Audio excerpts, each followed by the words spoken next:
Hi, and welcome to the DVD Rogue Leader developer commentary. My name is Julian Eggebrecht, and I'm director of the game. What does a director of a video game do? I guess anything which you don't like about the game, you can blame on me, and hopefully a couple of the things which you do like about the game, although usually other people can take credit for that. So I'm mainly here in the commentary to introduce the people who worked on the game together with me, and to maybe guide them with my questions into the right direction. And the first level we're going to start out with is our training mission on Tatooine. And I'm going to be talking to Chris Clyde, who was one of the main level designers on the game. Yeah, basically, our thoughts behind Tatooine training were we wanted to, because the campaign missions are really intense and the player has to cover a lot of bases at one time. We wanted him to have a chance to fly in an environment without a lot of pressure. We wanted him to have a chance to learn flight controls, some basic combat controls, and at the same time sort of explore. There are different things you can do in the mission. You can find little things like bantha herds and sand crawlers and all those cool things that we know and love from A New Hope. Plus, also, I think it came out of the fact that we couldn't, for the hell of it, think of a campaign mission which would have played on Tatooine. Right. Yeah. Convincingly, because it's very hard. I mean, Tatooine is basically the Skywalker's homeworld, and within the 3 movies, it's kind of weird to go there with battlecraft and everything. Yeah. So we just thought of, hey, why don't we pick Tatooine as really for fun level, as opposed to the first Rogue Squadron, where Tatooine was used for a real campaign mission, which in the end was a little bit weird. Yeah. Put it that way. Right. The other person we've got along here is Jim Moore, who's one of the artists on the game, and Tatooine probably is the level where he did the most stuff on, right? Can you talk a little bit about it, Jim? Well, with Tatooine, I'd say the biggest challenge was that would be the sand, on account of all the sand at Tatooine. And so me and Paul Toplis, the lead art director guy here, we went through the internet and got a lot of pictures of sand. And we decided to take the sand and, using Photoshop, copy and paste the sand into the files. We should mention those are royalty-free pictures of sand, not copyrighted material. Unfortunately, we changed the sand enough so that the people who took the pictures of the sand wouldn't be able to sue us. I mean, one of the things which I thought was interesting, that when we initially got the sand on, and that was the same case for Hoth, I guess, that it didn't look like much, and then only the capabilities of the new engine and basically GameCube really brought it alive with the bump mapping and with the detailed stuff in the distance. Definitely. Pretty much, we could have taken pictures of hunks of concrete and put them down there, and with the bump map giving the wavy patterns on there, it would look like sand. Yeah, which was nice for the diversity. I mean, you in the canyons you see much more of the rocky terrain in Tatooine, and one of the things which I really like about the level is, which at this point when you hear the commentary, hopefully you should have discovered, is the fact that it's there in 4 daylight zones, and I guess you guys had quite a bit to do to get the skies right for that, plus the lighting. Sure, that required taking an entirely different set of clouds and skies and sky colors, as well as the lighting in the level itself, which is almost real time, and sort of matching them up together for a morning, a daylight, a dusk, and a nighttime in Tatooine.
Chris Crawford and Paul Topoulos, and we're in the first bonus level, Death Star Escape. And one of the main things, or the main thing in the whole level, is the cockpit here, because there's not much else on screen. But in general, there are these really, really high polygon models in the whole game. So what's the problem, or how long does it take to create one of these cockpits? With Bastion took, it was a couple weeks, I think. But it was just finding good reference material and just being, I mean, it was a pretty big task because it was 3 big paintings, the largest kind of paintings that we can have in the game, plus a whole lot of geometry, just a whole lot of buttons and illumination maps, and then we figured out that we needed to put some bump maps in there as well. Yeah. What's the, was there controversy? Because obviously Rogue Squadron had cockpits. Battle for Naboo didn't have cockpits. So early on, was there right away everybody was settled on cockpits, or? Well, I mean, to me, it's the cockpits make a huge difference. I mean, they did on the original Rogue Squadron. The fact that we were able to pull off so many so quickly, I thought was really a testament to our models. Yeah. What's the special trick about making a cockpit or a Star Wars model, maybe in general, because in the cockpits you probably have the best examples of that, to look like classic Star Wars? I think mainly the big thing is to tell a story, a visual story of how these things have been used. I mean, it's not like Star Trek or 2001, which have a very stale feeling to. I think part of the biggest thing is to give some sort of logical sense that the thing's been used, and to sort of beat the pants off of it with scratch marks and paint scraping off and all that kind of stuff, which I think is very unique to Star Wars, where it feels like a real world. Yeah. Very livable. How do you avoid the 70s cheap look, the Space 1999? Well, I thought, to me, the funniest thing was looking back at the reference and seeing that there was some cheese there. I mean, you look at Vader's TIE Fighter, and it is, like Florian said, it was 70s stereo parts. It was knobs and things, and I think that's one of the interesting things about the game, is that looking back at the reference, that there was some pretty cheap stuff, but it's not how people remember it. And so for us to do some stuff traditionally the way it was, it does look a little bit 70s-ish. Yeah, that's true. I remember that one reference shot from the Y-Wing where you see the bubble wrap all over the place in the cockpit. Yeah, that's good. Yeah, no, but something else is cool. Yeah. Okay, so moving on to Chris Crawford and the level here. It's just gunning down stuff. How do you create one of that levels? Well, actually, the cockpit itself is just sitting out in space. There isn't actually a Millennium Falcon out there at all. It's strictly just the cockpit. And then I basically put all the TIE fighters on these splines and tell them where to.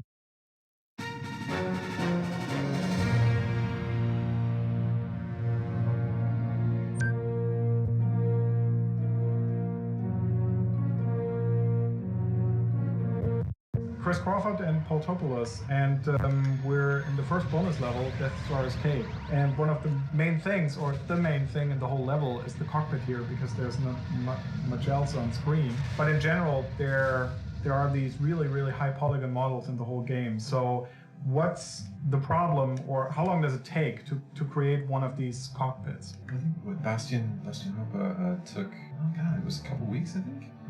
But it was just finding good reference material and just being, I mean, it was a pretty big task because it was 3 big paintings, the largest kind of paintings that we can have in the game, plus a whole lot of geometry and just a whole lot of buttons and illumination maps, and then we figured out that we needed to put some bump maps in there as well. Yeah. What's the was there controversy? Because obviously Rogue Squadron had cockpits. Battle for Naboo didn't have cockpits. So early on, was there right away everybody was settled on cockpits, or? Well, to me, it's the cockpits make a huge difference. I mean, they did on the original Rogue Squadron. I mean, I think that the fact that we were able to pull off so many so quickly, I thought was really a good testament to our modelers. Yeah. What's the special trick about making a cockpit or a Star Wars model, maybe in general, because in the cockpits you probably have the best examples of that, to look like classic Star Wars? I think mainly the the big thing is to tell a story, a visual story of how these things have been used. I mean, it's not like Star Trek or 2001, which have a very sterile feeling to it. I mean, I think part of the biggest thing is to give some sort of logical sense that the thing's been used, and just sort of beat the pants off of it with scratch marks and paint scraping off and all that kind of stuff, which I think is very unique to Star Wars, where it feels like a real world, very livable. What? How do you avoid the 70s cheap look, the Space 1999? Well, I thought, to me, the funniest thing was looking back at the reference and seeing that there was some cheese there. I mean, you look at Vader's TIE Fighter, and it is, like Florian said, it was 70s stereo parts. It was knobs and things, and I think that's one of the interesting things about the game is that looking back at the reference, that there was some pretty cheap stuff. But it's not how people remember it, and so for us to do some stuff traditionally the way it was, it does look a little bit 70s-ish. Yeah, that's true. I remember that one reference shot from the Y-wing where you see the bubble wrap all over the place in the cockpit. Yeah, that's nice. Yeah, no, but it somehow just works. Yeah. Okay, so moving on to Chris Crawford and the level here. It's just gunning down stuff. How do you create one of that levels? Well, actually, the cockpit itself is just sitting out in space. There isn't actually a Millennium Falcon out there at all. It's strictly just the cockpit. And then I basically put all the TIE fighters on these splines and tell them where to go. So there's no AI whatsoever going on. There's no AI at all. No, it's just me pretending to be an animator. so basically, the player who's really, really good can learn this 100%, right? That is true. Yeah. So if you want to get a gold, you just have to get absolutely perfect about it. Yeah. Paul, one of the main things everybody was joking about during the production was, of course, that everything is monochromatic. Is Star Wars really just gray and white? Well, yes. No. I think that there is a theme that you hear about George talking about, which would be sort of earth tones for the good side and very sort of monochromatic grays and blacks for the Imperial side. So, you do sort of get this sort of Earth Mother symbolizing good. I think that computer games in general tend to be very, very saturated. And I think that that's one of the good things about what we're trying to do is just be a little bit different than a lot of games and try and make this a little bit more like movie special effects, which would be trying to go for something more photorealistic than stylized. Because I think people want to play the movie. And so I think that we've tried to make something that resembles the film rather than necessarily just a video game of the film. Which brings up the whole question of or the story of the engine exhausts on the ships, which in the Space World demo were accurate to the movie, but not necessarily dynamic for a game. Yeah. Then they were dynamic for a game with a huge petition of fans, an outcry of fans who wanted to have it like the movie. Right. Well, and you're always telling me that it's a game, not a movie. So it's strike that delicate balance. It's a razor's edge that you got to walk. Hopefully, in the end, it's going to be that. Yeah.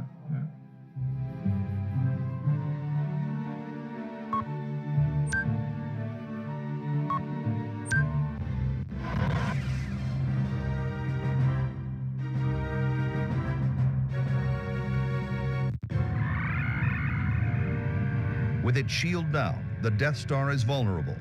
Cut across the Death Star's surface. Find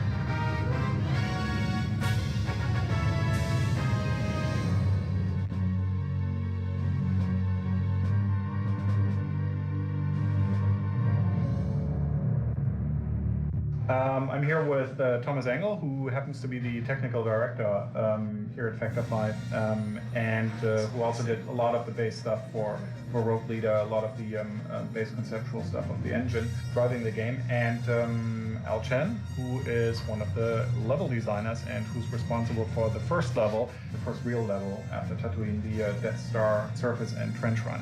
Who are we going to start out with? Well, maybe Thomas, about technical sides of how do you get it to look like the movie? Well, actually, the basic plan for the Death Star surface goes back to Space World. It is actually, well, all the ideas were stolen from the movie makers, of course.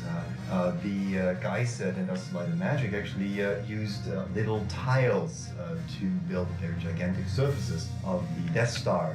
And so do we. So this is all, you could imagine a big checkerboard with geometry on it. And that is what makes it look really like the movie, because it is like the movie. Of course, on top of that, to make it look more realistic, you have shadows, you have the big turrets, you have explosions going on, and all that type of stuff. And the trick here really is to make it look as vast and as, well, deterrently huge as in the movie, which was one thing that kind of made necessary to have pretty sophisticated LODing mechanisms in there. LODing is basically level of detail. Level of detail, so what you don't see, you don't need to draw. And of course we, on the artistic side, had great care taken that the lighting is like in the movie and that the color tones are like in the movie. So hopefully this thing opens up and you think, wow, the movie.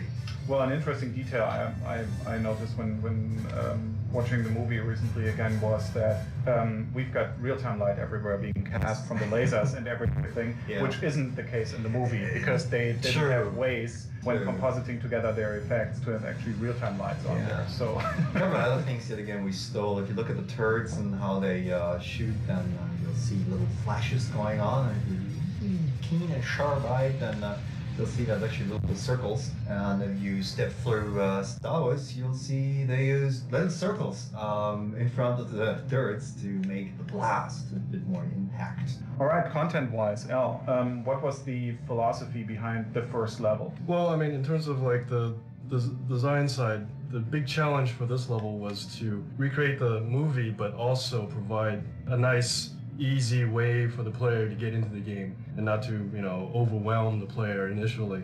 So we basically just kind of looked at the movie and looked for really marquee moments of the movie, and we tried to recreate those scenes, such as the deflection tower attack, the first engagements with the TIE fighters, and also the classic trench run. From those elements, we managed to put together something that's challenging but not overwhelming to the player. And I think it's a good introduction for most people to Rogue Leader, and it's also something everybody remembers from the movie. Especially the trench run. People don't remember those obstacles you have to fly through. Oh, well, the obstacles were kind of doing a little tribute to the old Atari arcade game, since it would be very boring for the player to just go in a straight line down a corridor like that. We decided to put obstacles in there, and surprisingly enough, the obstacles were probably the hardest part of putting this level together, because it's tricky to figure out how much obstacle to provide the player and still keep it fun, but still keep it from being frustrating for the first level. Not make it too hard for a first level. Mm-hmm. We had a lot of tweaking going on just around E3. Basically, whenever one of the journalists looking at the game at the time was coming in, he was our next test candidate. So basically, we had somebody from Time magazine play it, and oops, he played really badly. So he was our blind tester. So next version was somebody from Newsweek, and basically we had toned it down a little bit for him, and then the next journalist would be our next blind tester. So you can't be sure. It can't just be that the Newsweek's guys are way better. But that worked out pretty well. I mean, the level has barely changed since E3, and it's almost the same tweaking wise. I mean, you changed a little bit, I guess, but that's about it.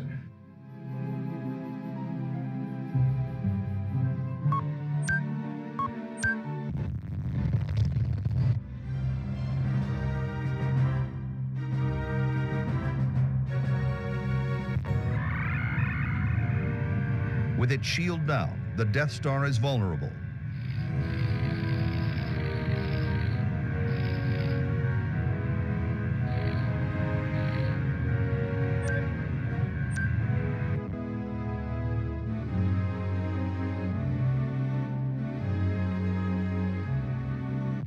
All right, we've got Rudy Stember, and Chris Holzbeck. Chris is music director, and Rudy is the sound effects guy, or the sound designer, as we call it in movies and games nowadays. So let's start with you. What's the challenge about making sound effects for a game? You mean specifically Rogue 2 or any game Maybe at all? in general, and then the specific problems for Rogue 2. In general, it's always a memory problem. People don't have enough memory to store all the sound effects the sound designer wants to do. Normally, in cartridge games, it was very, very nice because with all the ROM, you can blow up with all the sound effects. But nowadays, with GameCube, everything is very small. You're probably the first person ever to complain about this compared to cartridge. But in terms of small, I mean, how many sound effects does Rogue Leader, for example, have? That's a tricky question because we're using musics, of course, and using that, the real sound effect count you have on the programmer side, which they can call, is about 490 or something, 500 sound effects. But on the other side, if you just go into a cockpit, you have a lot of sound effects going on. If you go into the cockpit, you have having a stereo sample going on, you have beeps and clicks going on all the time, and other things. So the real count of sound effects, which are running at the same time, are about 800, 900. Yeah. And basically, how are they created? Are you getting the sound effects material from the Lucasfilm guys who did them for the movies, or how does it work? Sometimes I do, sometimes I don't. Over the years, we did a lot of Star Wars games, so I have my own library with sound effects from the movies. And if I need something specifically, I have to ask over at LucasArts, and it takes a long time to get stuff from the ranch. But back to Rebel Assault 2 days, we got a lot of sound effects then, and I'm still using them, then requesting new ones. Yeah, it's really fun now watching the game, having the sound effects all redone. If you listen to the sound effects you get from the ranch, it sounds like the 70s, right? It's very low on high frequencies and very low dynamics, and they need some work. And if you do sound effects for the movies, if they remaster the movies, they did remaster to the whole tracks. But now we have the opportunity to remaster every single sound effect to make it sound right and then make a new mix. Yeah. So, all right, we're playing the asteroid field here. So what was the specific problem about the asteroid field and the ties in there? Yeah, coming from Rogue One, where we had just 2 TIE fighters flying at the same time, audio-wise. I mean, there were more, but you couldn't hear just 2.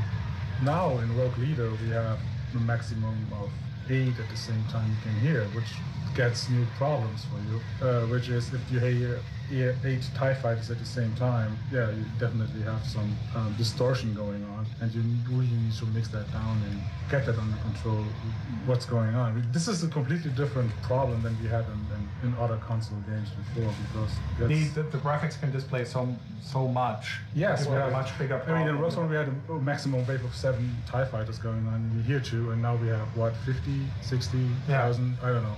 Yeah, in Rogue One we had 7 voices for some effects. Yeah, which means you have to getting the balance for every level is much harder. It's much harder. It's much more work. It's not harder. It's much more work. It's like you're having a mixing console with 400 faders, and you need to control everything and have everything in the same volume range going on. Yeah. And back in Rogue One we had about 119 sound effects, and it's nothing compared to games nowadays. Yeah. To my right, I've got Chris Holzbeck, who's the music director on the project, which in this case meant what, Chris? Well, I had the difficult task to find a way to do all the music cues, like parts of the soundtrack that we stream, and there are other parts that have to be MIDI. Stream means original stuff which Williams recorded with the orchestra, right? Exactly. Yeah, and MIDI means MIDI always the sound chip. Yeah. The sound chip sound. Yeah. Exactly. MIDI sounds always so bad, but we could call it like real-time rendered audio, which sounds already better. And yeah, it was not that easy to find a way that it doesn't sound that different between the two. And I spent a lot of time on the sound set to make it sound really, really good in terms of orchestra emulation. So basically, what are you doing? Because obviously Williams had 300 people sitting there. So his pieces, when you look at the Battle of Hoth, you hear his pieces playing, and it's obviously the orchestra. So then as soon as the player hears an original piece, which isn't on the soundtracks, it's GameCube sound chip doing it, right? So what did you have to create for that? So where's your orchestra sitting? Well, it's just it comes down to a lot of work on the different instrument samples to make them sound bigger. So we have ensemble instruments that are already like sounding like a couple of trumpets or string ensembles and stuff like that, and so you can create the illusion there's more playing than what is actually playing in terms of voices. And then we have also this very good reverb that is also doing its part, and overall it sounds pretty convincing. How does the whole interactive music thing work? Because I mean, you've got, when you're flying into the level, you've got one piece playing, then the music seems to change. What's the concept behind that? Well, there's we have like ranges that we can define in the levels, areas that have a specific theme, and it's also tied to the gameplay, if there's something going on in that area or not. And it basically fades the pieces over, and it's really interesting because sometimes you're not realizing that it goes from a soundtrack stream to a MIDI piece, and it does a pretty good job. Yeah. The original compositions were done by you and Jake Jacobson in LA, right? How close are you guys sticking to Williams there? Well, we always try to keep it in the same kind of style, and sometimes it's really difficult because Williams is such a great composer, and a game is somewhat different from the movie soundtrack. I mean, you don't have this total linear way of predicting what's happening, so it's sometimes difficult, but I think we did a pretty good job, and it doesn't sound too different.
Lead artist, art director, and the general grand wizard of art on the project, and Jamie Armacher, who's another level designer and responsible for the Battle of Hoth, which we're playing right now. And David is also with us again for the cutscene side of Hoth, which is the most elaborate cutscene. So let's start probably on the design side. Jamie, why is Hoth what it is, as opposed to the movie and as opposed to the other versions of Hoth, which previous games had? That's a good question. Hoth is just a big open battle for you to fight in, while the whole time trying to get across the impression that you're doing a little bit of good, but it's not going to matter. And the not mattering, you don't mind too much. No, it gives people enough to do to blow things up, enough explosions to make them happy, and yeah, that's it. It's also the first time the ground troops come in, right? The ground troops are the best part, I think. They really make it feel alive. That's what sets it apart from previous versions of Hoth that we've seen.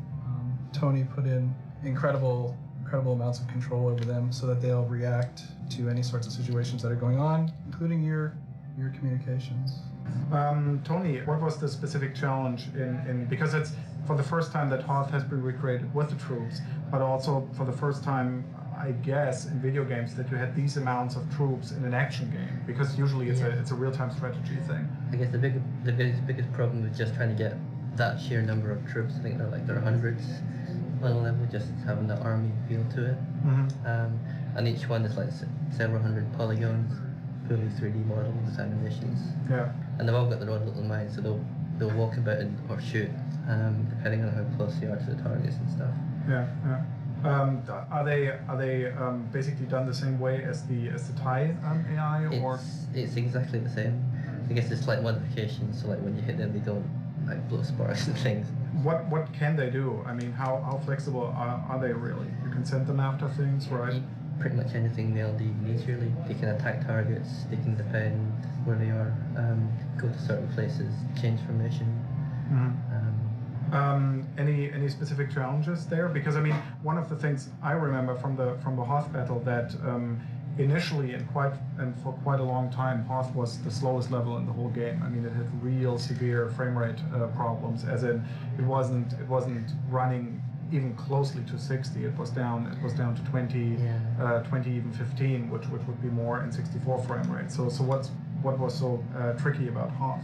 It's just all the AI calculations for every trooper, just trying to minimizing that overload and also drawing them as well, because I guess each one of these is like a normal character in itself, really. Yeah. And there's hundreds of these, and then it's not just that, you've got the ATSTs and the AT-ATs and everything else go on the level as well. How long did it take to, let's say, you've got something up and running, and then you're optimizing the things to really move fast? How long does something like that take to get it efficient? Normally maybe a few days to a week, but you're always optimizing right till the end.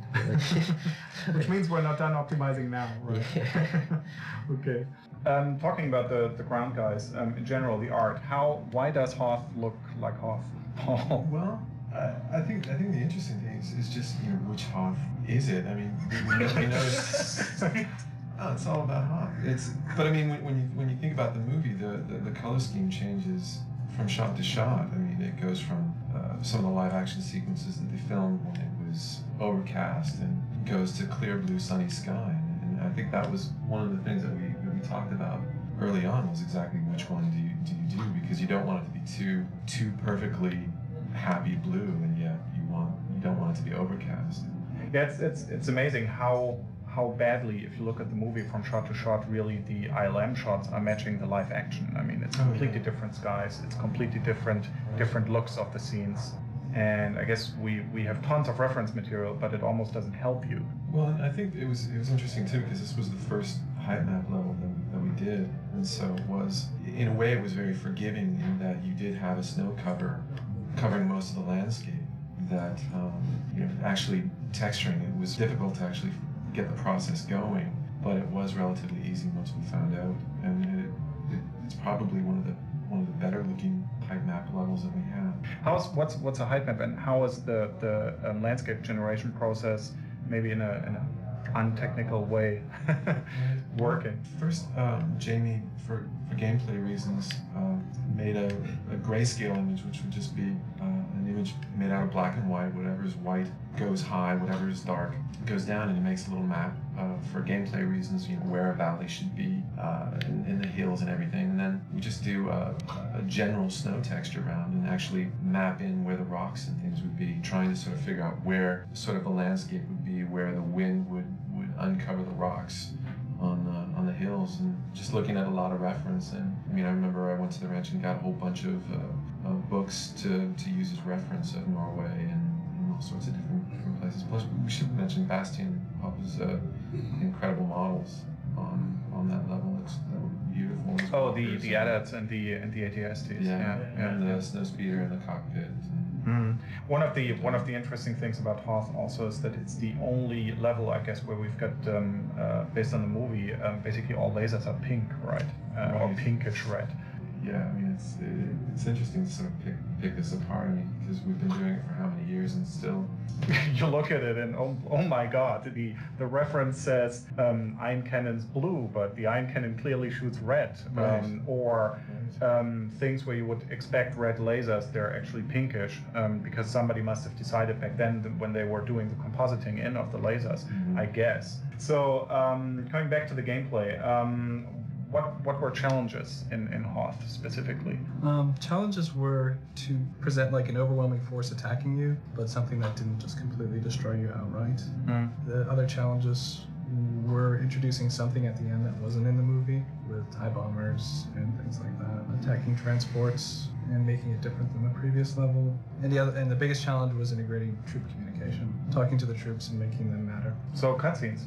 Yeah, this level has the dubious distinction of having the longest cutscene in the game, and I think the longest cutscene in Factor 5 history. By far. By far.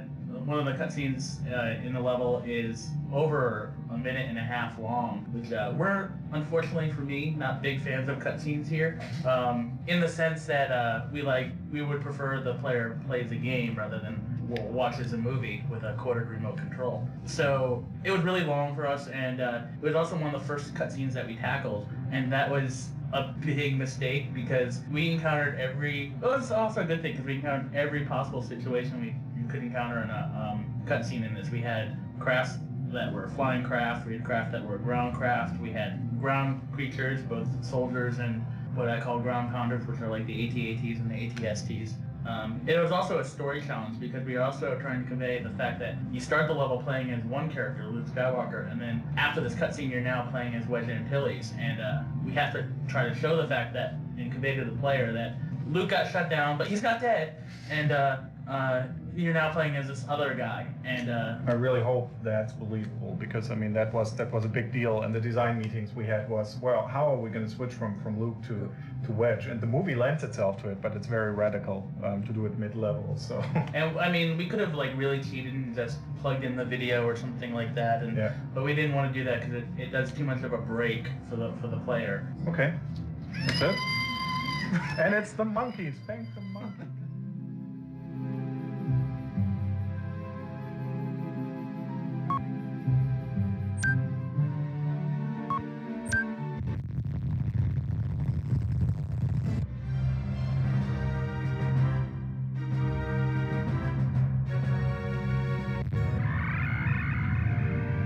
With its shield down, the Death Star is vulnerable. Cut across the Death Star's surface, find your way into the power generator, and destroy it.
All right, so this time we're going to select the Y-Wing for the first time and go to the mall. I've got with me Holger Schmidt, who's the lead programmer and lead everything on Rogue Leader, and Al Chen again, who's the level designer on the mall. So maybe start out, because we haven't talked too much about the GameCube in general. Since you're the lead programmer, you've got quite a bit to do aside from Thomas as the technical guy.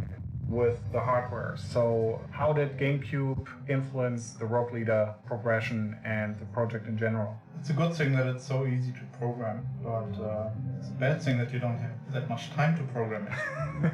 I'd rather have spent more time programming it because it's such fun to actually work on the machine. That's for the sequel. Watch it on tape. Yeah. But in general, I mean, what's maybe in comparison to the N64 and maybe a little bit PlayStation 2 because you programmed both, and before that many other machines. But what's the big difference compared to PlayStation and N64? Well, PlayStation and N64 were about the same. Technically, it was the transition from 2D to 3D. So you had to fight both on the gameplay side with the new concept of making games in 3D, and on the technical side, you had to fight too, because it did draw polygons, but not a lot.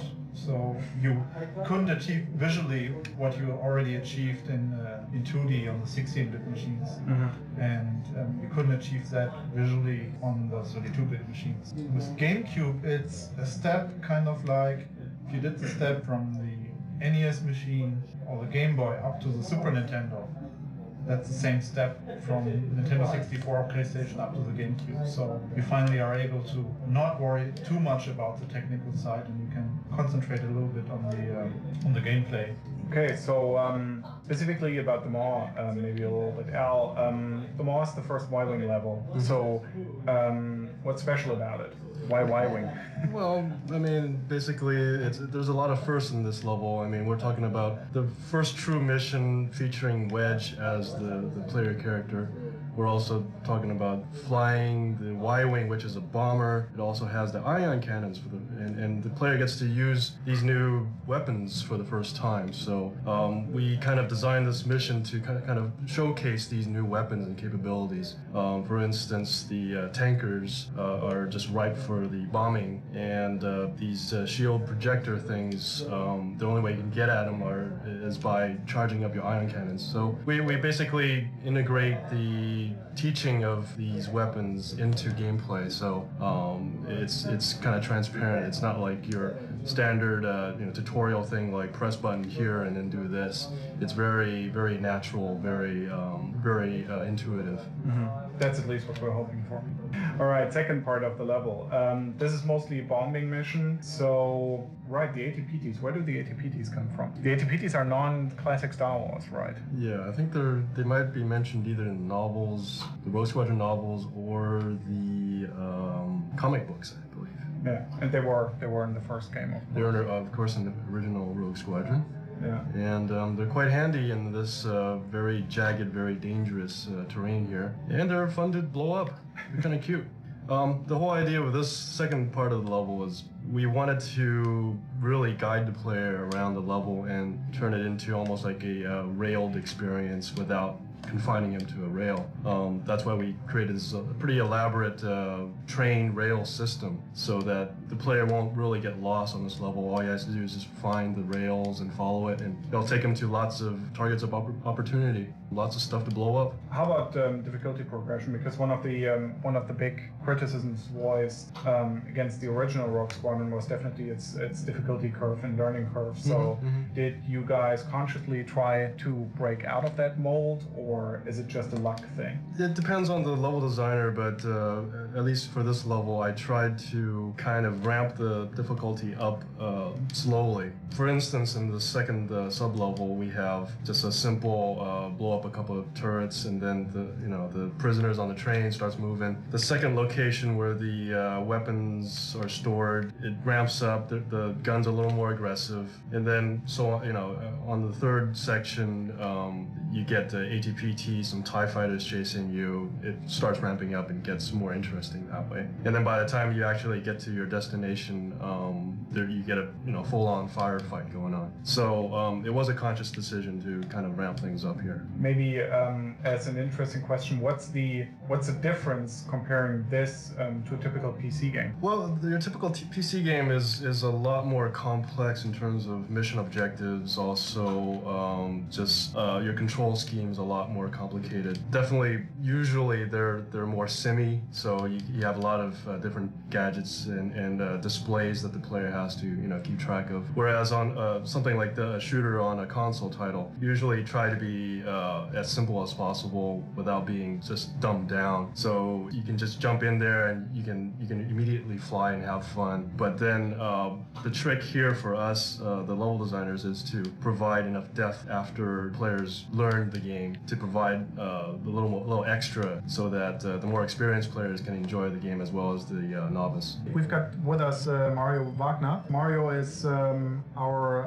art director here at Factor 5, and in this case, while Paul Topoulos was the lead artist, Mario still worked on the project and did quite a few things, and his kind of labor of love was the mall and all of the structures on the mall. So I don't know, maybe you want to tell us a little bit about what went into it visually. I guess we mainly try to achieve a very, I wouldn't say industrial look, but trying to appear quite technical as far as our structures go. We used a lot of chroma keying to really... Which is what?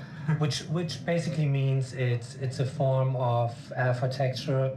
It's a 1-bit alpha which basically texture. Means you've got a transparency in the thing, so exactly, you can yeah. see through it, right? So it's basically black and white to spare out things, to create holes. It's cheap and it doesn't cause any problems as far as layering goes. You can just put chroma key in front of chroma key, which gives structures a very fine and detailed appearance. And I guess, what we went for were basically everything is on stills, like let's say oil drilling stations. Yeah, the main base idea, I think, was oil drilling platforms out in the sea, right? Exactly, yeah. What's different working for a platform like GameCube compared to N64 or PlayStation before, since you worked on all of them? I would say you've got more opportunities this time around, and I don't know, like things like texture resolution and all the multiple shaders, which we come to later.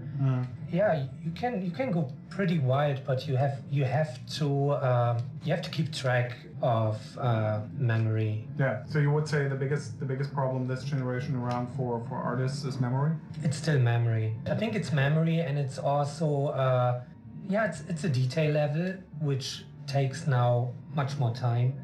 All the art assets, just as far as detail and models goes, the overall amount of textures, which were like in the past, we had textures, the biggest one was maybe 128 by 128 on the N64, and now all of a sudden, I don't know, it's like up to 5 times as big. Almost 10 times, yeah. Almost 10 times even, yeah, like 1024 by 1024.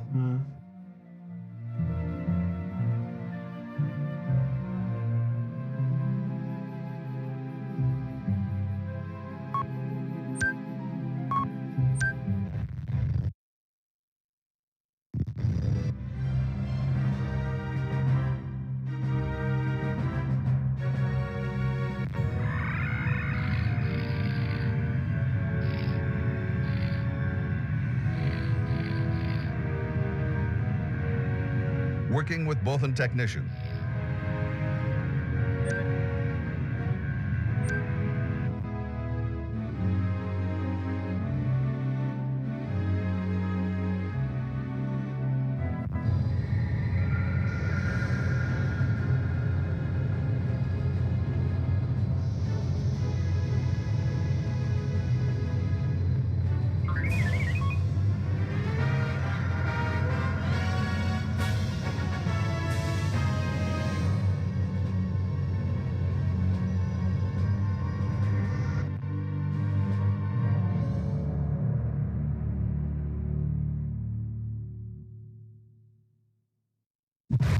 It's Costless, and it's Florian Sauer, who's one of our deep down technical nitty-gritty programmers, the guys who are responsible for the engine and who get all the pesky stuff from Thomas as the lead there. And it's Chris Crawford, the LE, who was working on that level. So Costless, Costless has water. What's the tricky thing about water? Well, the tricky thing about water is making it look right. And this involves, of course, going to the beach and have a look how it really looks. And like having nice specular reflections and making it also look not too repetitive. It's quite a little bit tricky. How did the water or what does the water on GameCube do compared to water on N64?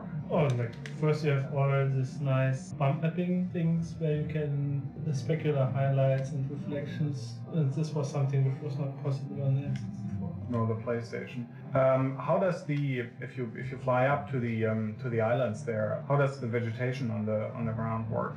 The vegetation on the ground is generated on the fly while the player is getting close to the height map, and Tony, I guess, is generating positions based on the height map and on the normals of the height map. So that's why suddenly it looks like a forest if you really get close to the thing. And also you save a little bit in render performance, that it's not placed statically all over the place. What was the main challenge on Pathless performance-wise? The water?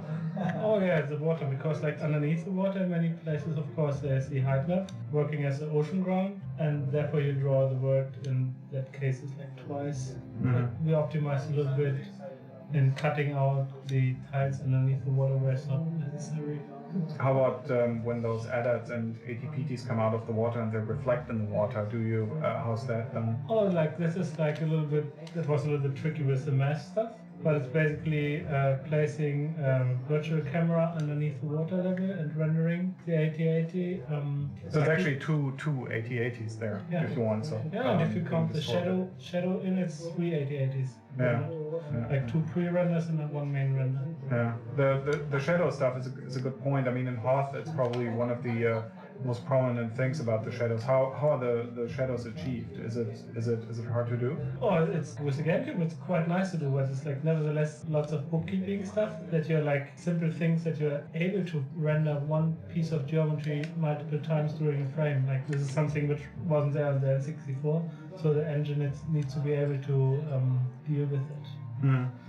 And like with the reflections in particular, it was a little bit tricky, like to cut off the reflections at the water level, that they don't extend underneath the water. That was a little bit very tricky.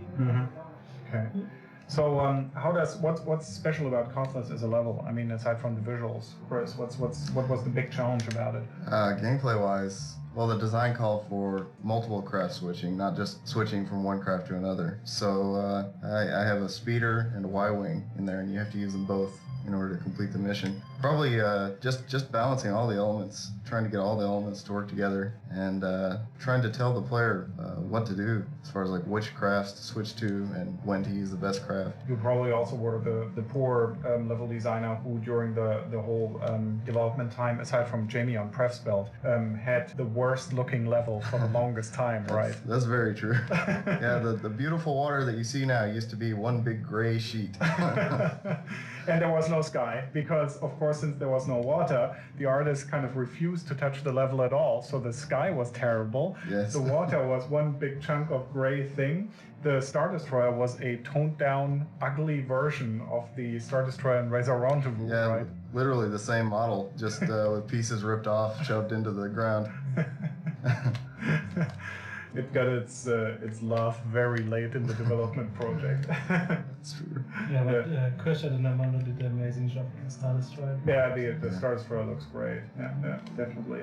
Right, I'm here with Sigmund Vick, who is one of our more technical programmers. And in this case, just like on Battle for Naboo, Sigmund did the lot of the landscape engine part. So why don't you talk a little bit about how does it work that we see a complete landscape in front of us?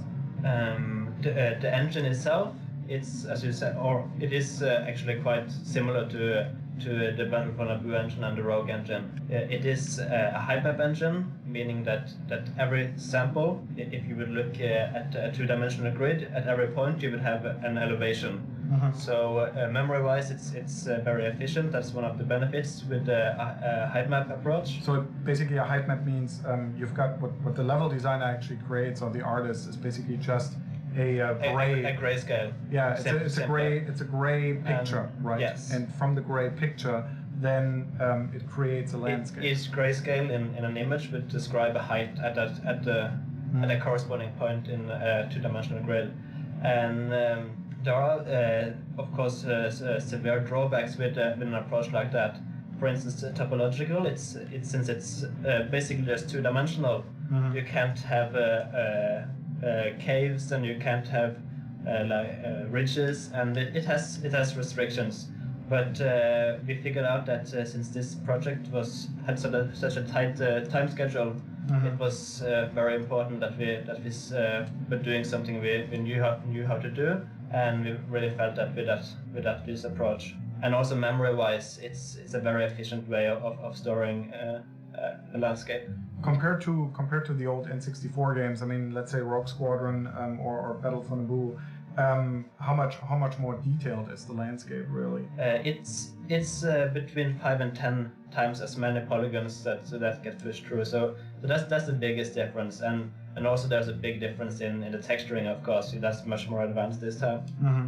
I would say that Nintendo has really made it much more easy for programmers with the GameCube, but on the N64, I mean, I think that it had sort of a potential that never actually got fully used, because it was so difficult to really utilize some of that the power that machine had. Yeah. But of course, this time it's a big leap that in terms of performance. Yeah, I really think it makes work more simple for programmers.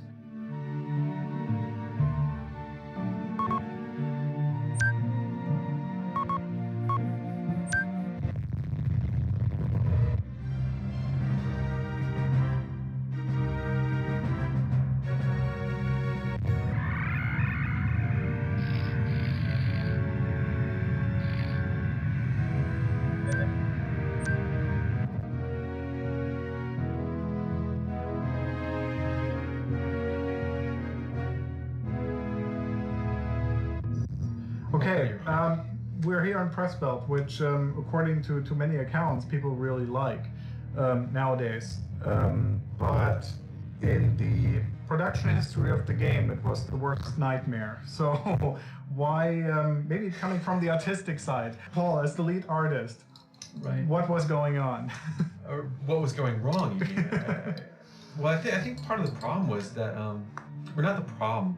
The air base was the easy thing. Yeah. That was the good thing. The problem was just, I don't know, just trying to get a hook on it, some sort of a visual hook on what makes the level interesting visually to look at. And I think somebody mentioned that in the design meetings. One of the Press Belt was the only level where we didn't have a visual hook in the design document. Right. I had one in my mind. Which was what? It was the whole sort of canyon, it was going to be like one of those Monument Valley canyons with the actual hangars built into the canyon wall, but that would have meant geometry rather than a height map. Yeah. Which was kind of. But the academy looks beautiful. That's not the problem. Yeah. The problem was the whole time the landscape. So what's so tricky about this landscape as opposed to Hoth? Well, I'd say it's probably the inadequacy of the lead artist. I would say it's just the lack of talent and vibrancy. Don't flatter yourself. No, but seriously, I mean, what's? No, I'm being serious too. I mean, I agree. Well, I think you have to break a few eggs to make an omelet. You have to try stuff, and this was one of those things that I've been putting off for months and months, because it was the airbase was easy and the elements, but just thinking of some sort of a compelling landscape, some sort of a tileable painting on the landscape that wouldn't look bad. It's almost like you do have to have an emotional hook, and all the other levels are pretty obvious, but here it's like the main focus is the airbase. I think we nailed it with the I think we nailed it with the thing that it should be eerie. I think that's one thing which wasn't reflected in the whole design process the whole time, because in the end, when you come to it, it's a sneak mission, so it should be eerie. So I think with the eerie concept being there earlier, we probably would have found the hook earlier. Talking about the hook, the black stuff, which is there right now, in the end was a suggestion by you, Jamie. So what was your problem with Press Belt? My problem with it? looked so bad for so long. I guess my problem was it didn't know what it wanted to be. There wasn't like a neat theme running through it.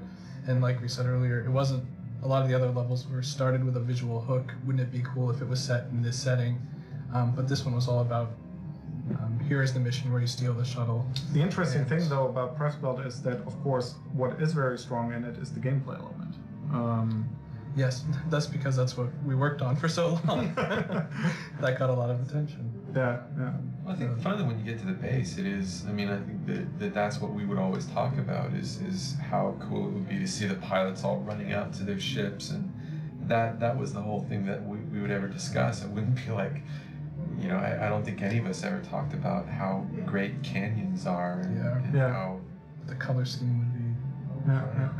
No, the Academy's a lot of fun, and once again, it uses all of, you know, Tony Wong's troop commands to have them all running from the barracks and into ties that take off. I mean, it's one of my favorite parts of the game because it's like sticking a stick inside a beehive and watching it all react to, and still having a chance to fight your way out. Yeah, it's pretty frantic. Any secrets you can tell about it or hint at? Kill pilots. It'll make it easier. Okay. All right.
With its shield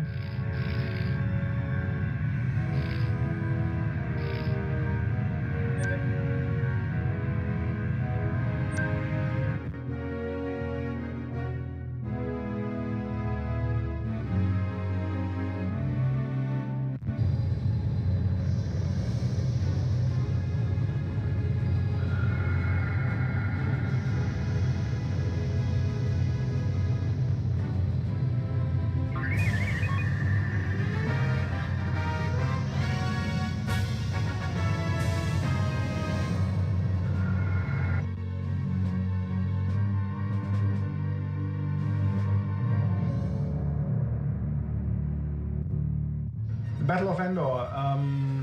There's only one more level left, at least of the official ones. So, first of all, cutscenes. Since we've got pretty elaborate cutscenes, what can you tell us about them? Unfortunately, I can't take credit for these. These were done by Tobias Richter. They're actually the first cutscenes he did on the game, and they really came out quite nice. Tobias has a lot of experience flying around big, huge, heavy ships, so this was perfectly suited towards his skills, and he really outdid every expectation that they had for the moment. It's really quite impressive. What's the trickiest thing about capital ships and animating them, or large amounts? Well, the speed issue of just working with such a massive amount of data. You guys are seeing all these ships moving around at 60 frames a second. When we're working on them, we're lucky if they move at 6 frames a minute. And I'm not. It's seriously you know, everything here has been optimized to move really quickly, and the data we work with is a lot, I guess, dirty or messier within our application that we use to animate. But the thing is that they're very slow, and they move like gigantic whales, and it's really hard to make that seem exciting. What's different in terms of because you see it even in the cutscenes in the game, something which I really like. What was different between the ILM shots in Jedi and in Star Wars?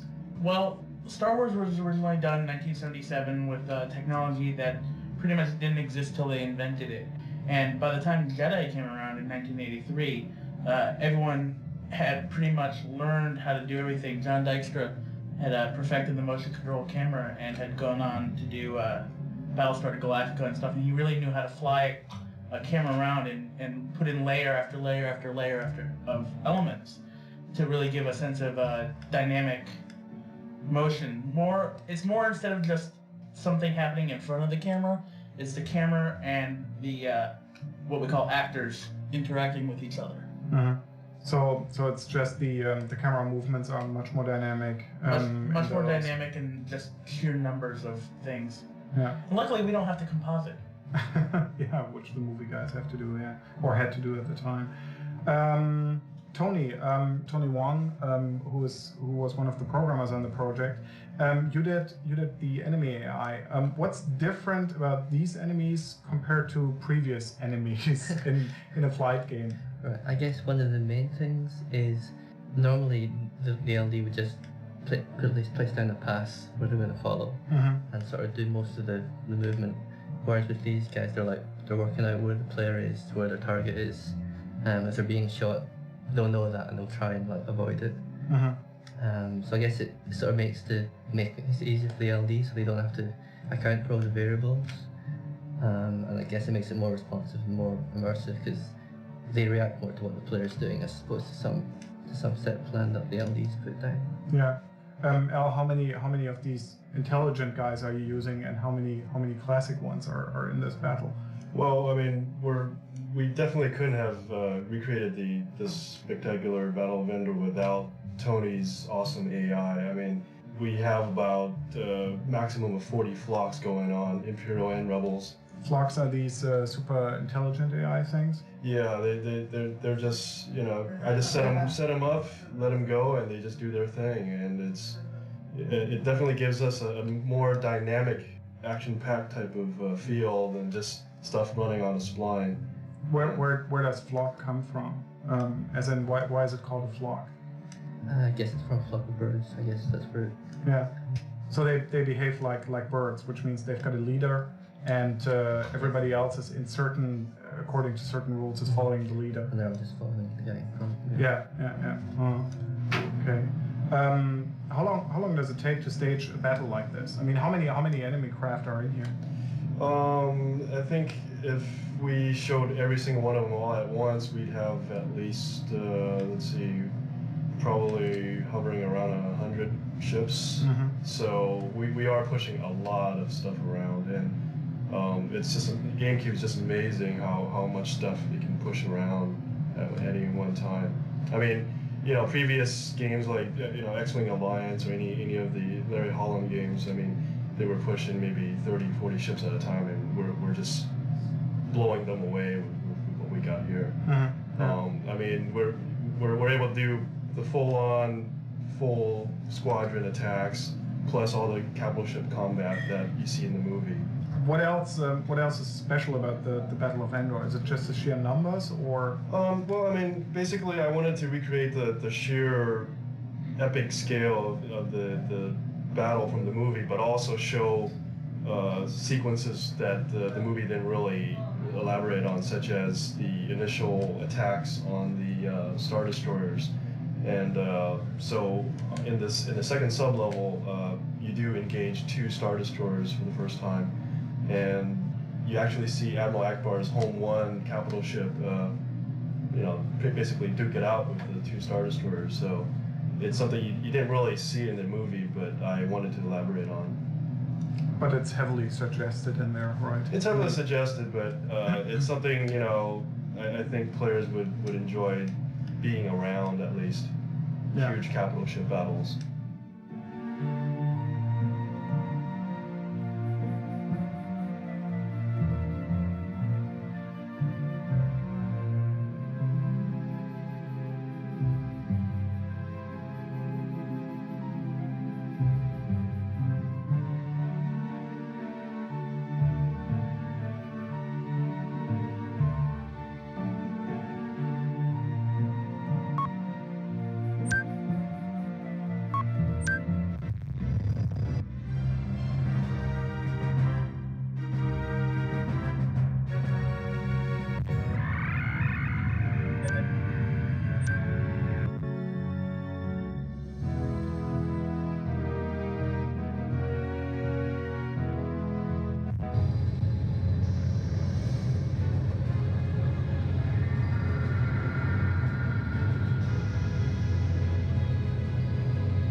I'm here with Mike Keith, who has programmed all of the controls in the game, which means if you don't like the control, he's the person responsible for it.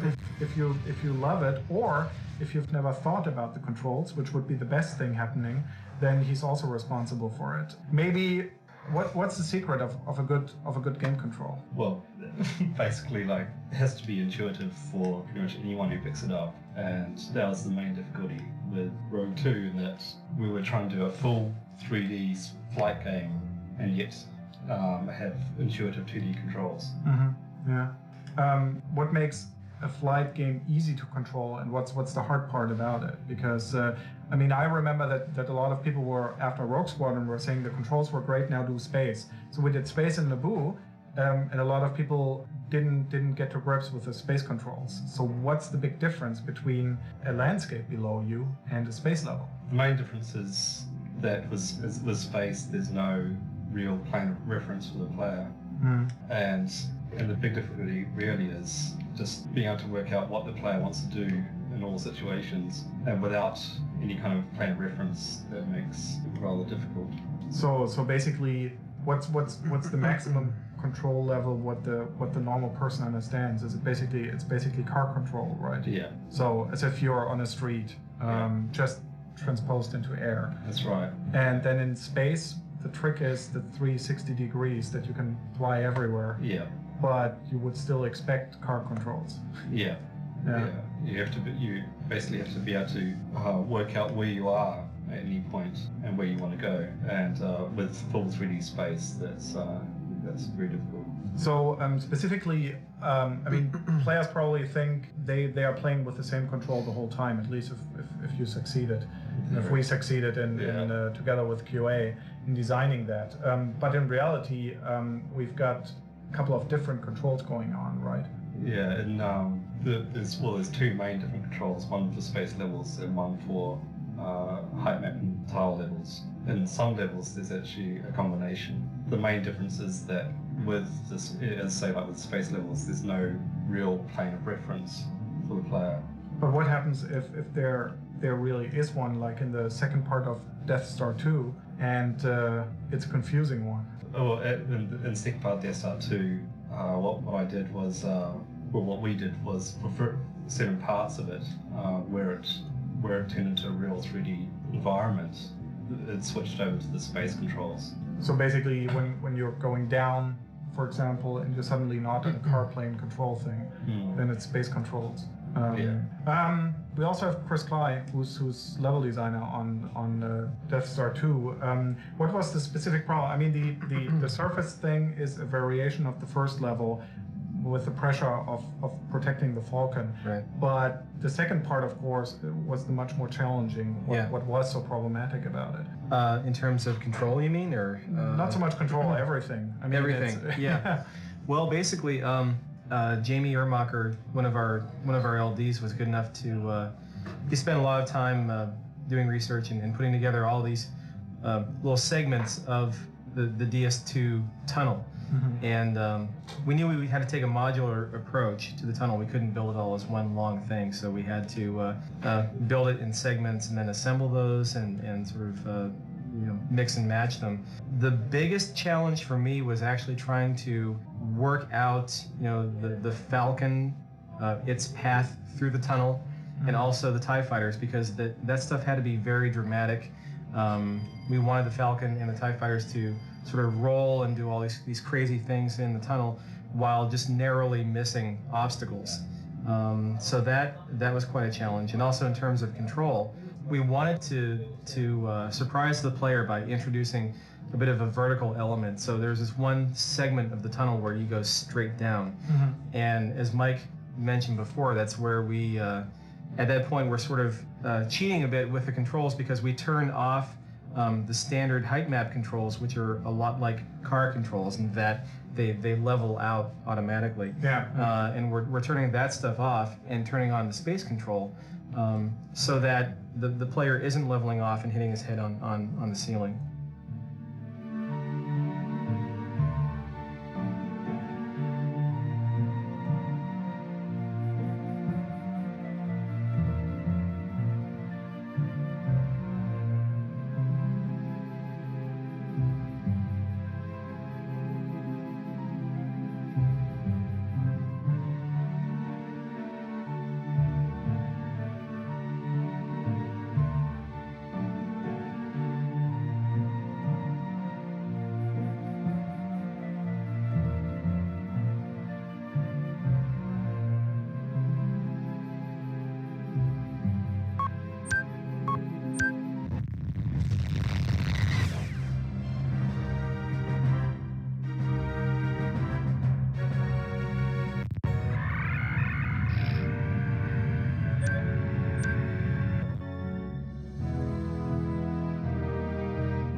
With its shield down, the Death Star is vulnerable.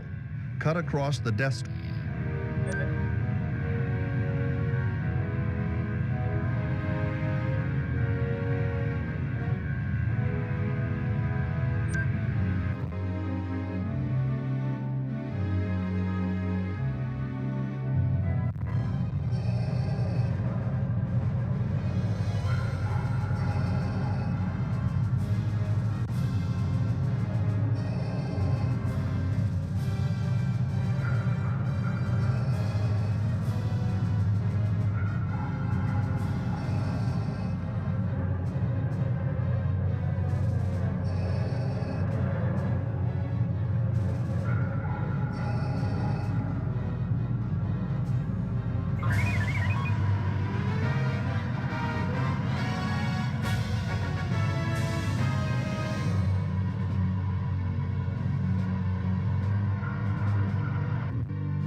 We're here with Chuck McFadden, who is our lead tester, lead QA person.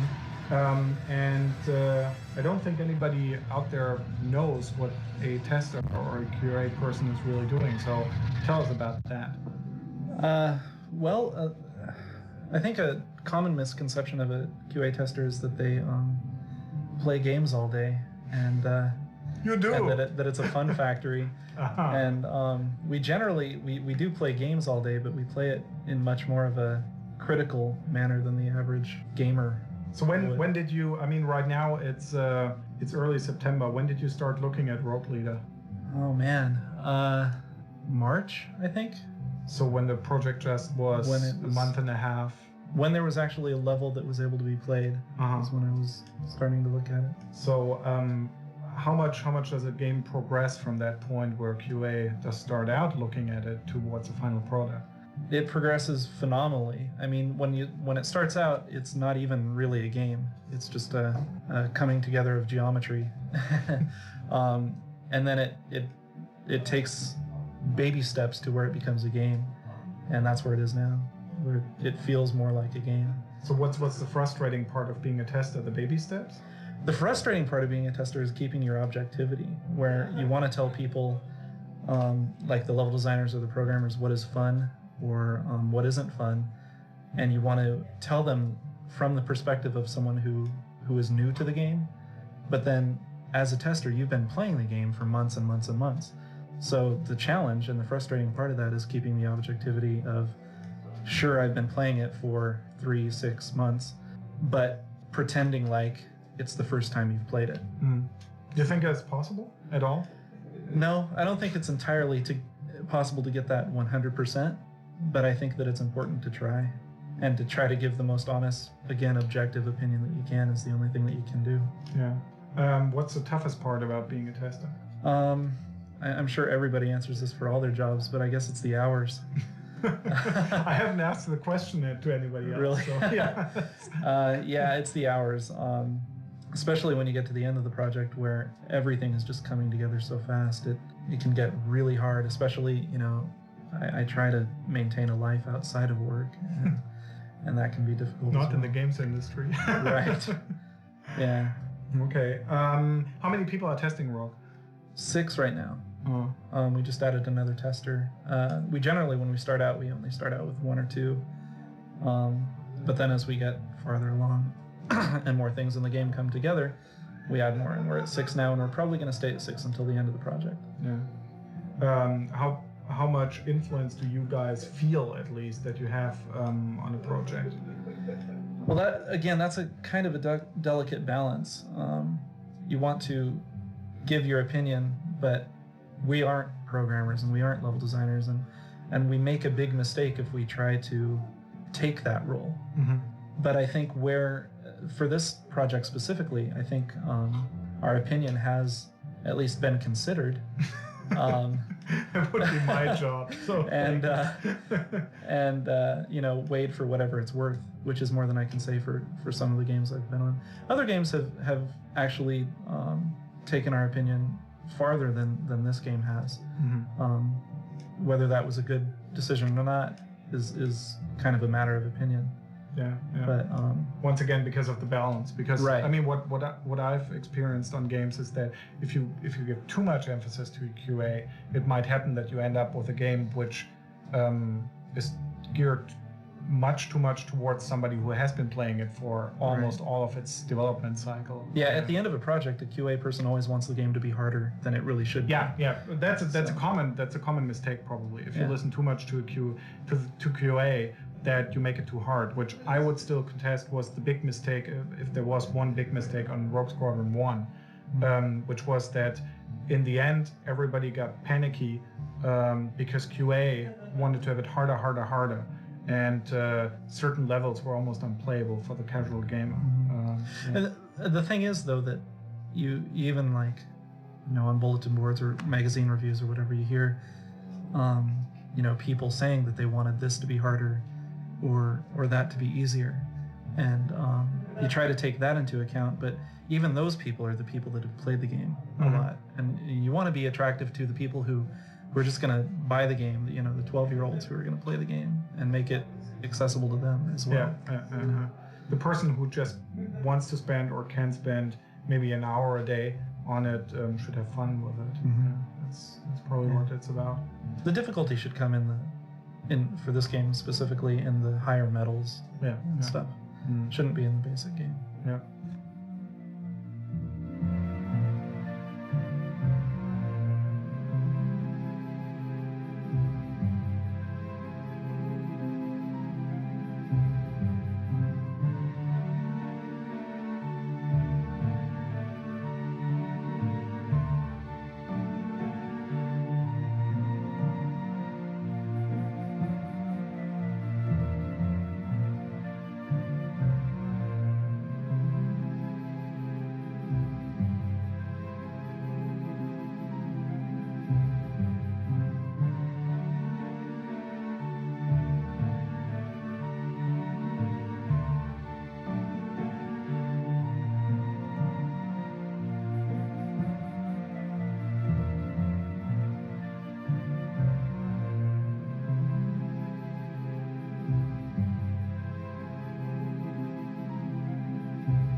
the first in a series of advanced twin.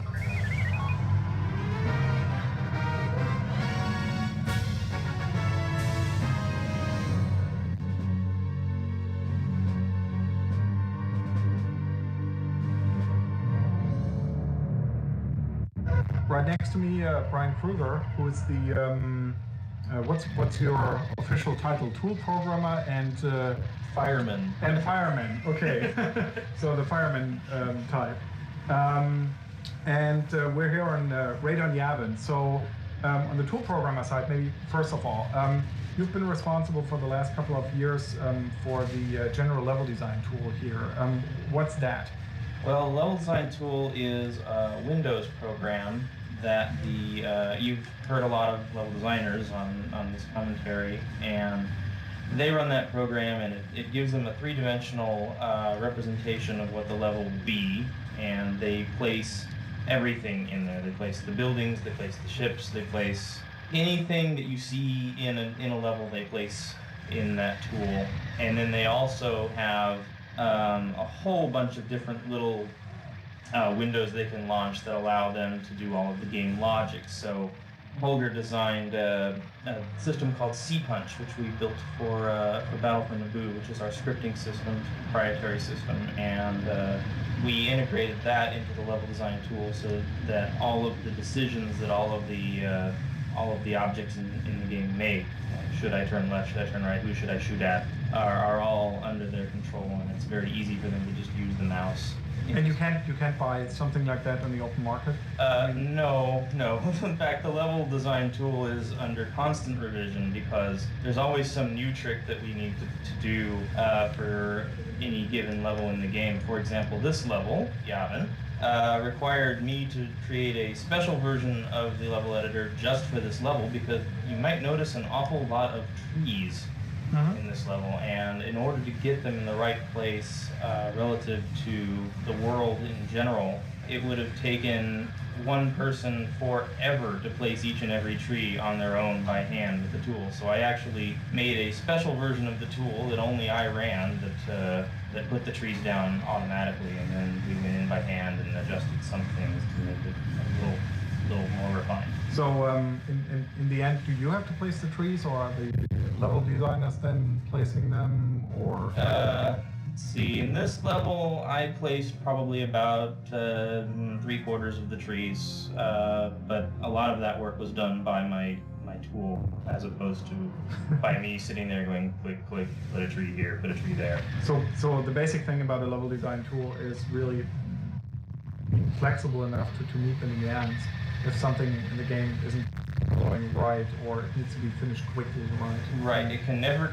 It should never crash. It should be easy to change and reconfigure and just turn it inside out and make it do whatever they need it to do. You have to be very open-ended in the way you write that kind of a program. Holger, in general about GameCube, one of the things which Nintendo is claiming, or what they were going for, is obviously fast loading times. Why do a lot of games have very, very long loading times on consoles, and why do certain games not have long loading times? Well, you really have to think about what you're going to load before you set out to make the game, basically. You have to not load things that you don't really need, and put them in a specific order to make them load fast. So we actually take some things and store it several times to make them load faster. So if we know that this level, for example, has TIE fighters and Imperial shuttles and this, then we just pack them together into one big file and store that on the DVD. The DVD, luckily, is big enough so we don't get a problem with storing things several times. Are you still using compression techniques back from the cartridge days? Of course. I mean, even though there's texture compression and everything, we always get a nice little compression out of it of about 30 to 40%, and that's shaved off the loading time right there. So basically the CPU is, while you're loading, is already uncompressing the data so that you've got it. Well, on the GameCube, the CPU doesn't really have to do anything to load. So it's just sitting around doing nothing while it's waiting for the data to arrive from the DVD. So we can use that time to decompress it. the data that's already there. Anything in terms of the how does the machine handle the full motion video? Since it's not since it cannot play back DVD movies, how's the movie playback done? In our case, it's just a string of separate pictures. So basically just taking that. It's kind of like MPEG without the in-between pictures.